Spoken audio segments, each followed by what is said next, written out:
Hello today, my dear viewer. Today I want to talk about RetroStudio's events and what should change with them. Now, let's go over the fuck-ups of these events pre-launch. Halloween event 2021. Now, this is like the first event ever, so I'll cut them some slack. There was an event submission channel made for the new Halloween competition. At least that's what they called it. It was open for anyone to use and had a time limit for when its submissions would have closed. The devs also decided, for some reason, to say that games made before a certain time were not eligible to be submitted. A stupid move, as it shoved games like Retro Ghouls and others out of the way. Also, it didn't help that the earlier you would submit, the more votes you would get, obviously. And since there are only free spots for games to have a chance to win, this would be a problem. Overall, not a very good system. This would be fixed up for Christmas. The family guide is actually pretty solid, though. And once again, this was the first event ever, so I can cut some slack. The Christmas 2021 event had no creation time limit, so that's good. And also the event submissions opened only for a day, so games couldn't be listed extremely early and get tons of bonus stars. However, there were some problems post-launch. I guess this is kind of cheating, but whatever. Basically, in the first few minutes of release, everyone had like 1 billion points, so they could get the no-life gift extremely early, killing the point of it. Other than that though, this one went smoothly. Now, I don't know much of what went on in the background here, but the 2022 A-Gun was kinda whack.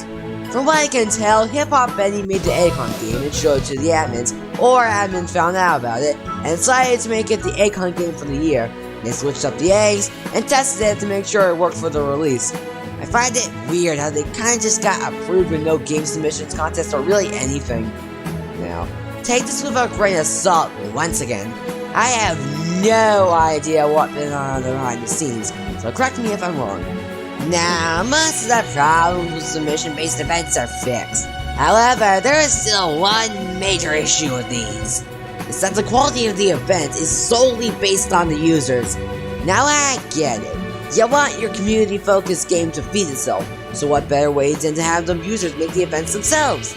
However, this creates an issue. How hard will RetroStudio users be willing to work in order to create an event? I mean, the events so far, to my knowledge, were all made by one guy, with a little help from some friends, but other than that, completely by themselves. Now, thanks to model sharing, teams of people all working on the same game are possible, and with enough time, a truly great event will be made. However, that's the kicker. How many people will be willing to work together for how long on something that will only get them some love from the community? How far are people willing to go? How fueled by passion are they? Okay, I'm looking too deep into this. The point is, all the devs really do here is greenlight the games, test them, and make the badges give hats.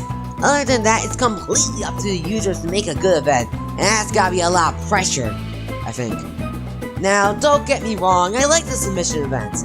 However, I think structurally they are flawed. So what other kinds of events could the devs pull off?